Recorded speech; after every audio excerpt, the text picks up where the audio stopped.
আজকে আমি আর নেহা বেরিয়ে পড়েছিলাম ঘুরতে। আর আমরা যেদিনকে ঘুরতে যাব সেদিনকে বৃষ্টি হবে না, এটা হতেই পারে না। তাই বৃষ্টি স্টার্ট হয়ে গেছিল। তো কোনো ব্যাপার না, আমরা একটা ফাঁকা জায়গাতে দাঁড়িয়ে পড়েছিলাম, যেখানে আমরা বক্তব্য রাখছিলাম যে ভগবান দয়া করে আমাদের বৃষ্টিটা কমিয়ে দাও, আমরা রেস্টুরেন্টে যাব। তো ফাইনালি ভগবানকে বলার পর ভোলে বাবার খুব মায়া হলো আমাদের মুখগুলো দেখে, তো বৃষ্টি কমিয়ে দিয়েছে।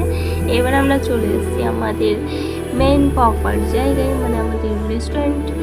আর আমাদের না, মানে আমরা গেছিলাম রেস্টুরেন্টে। তো যাই হোক, ওখানে গিয়েও অনেক ফটো ভিডিও তুলেছি, যেগুলো ইনস্টায় পোস্ট হয়েছে। তো এখানে দেখতে পাচ্ছ খুব সুন্দরভাবে চা দিয়েছিল, তো ওই চাটাই খেয়েছিলাম। রেস্টুরেন্টে যাওয়ার কারণ হচ্ছে আমাদের ফটো তোলা। তো ফটো আমাদের তোলা হয়ে গেছে, ভিডিও করা হয়ে গেছে, বাট আমরা শুধু ওখানেই চা খেয়েছি, কারণ আমরা পরে আরও একটা রেস্টুরেন্টে যাব প্ল্যানিং ছিল, ওর জন্য ওখানে আমরা আর কিছু খাইনি। তো পরে যেই রেস্টুরেন্টে এসেছি এটাতেও ফটোশ্যুট করতেই এসেছি মেন। তো এখানে এসে চাউমিন আমার বান্ধবী সব গিলেই নিচ্ছিল, তো এখানে আমি পাচ্ছিলামই না। তো ফাইনালি আমি একটু আমার ভাগ্যটা খুলেছি, আমার বান্ধবী আমাকে ভালোবেসে চাউমিন খাওয়াচ্ছে, এমন করে খাওয়ালো যে ঠুসে দিল পুরো মুখের ভেতর।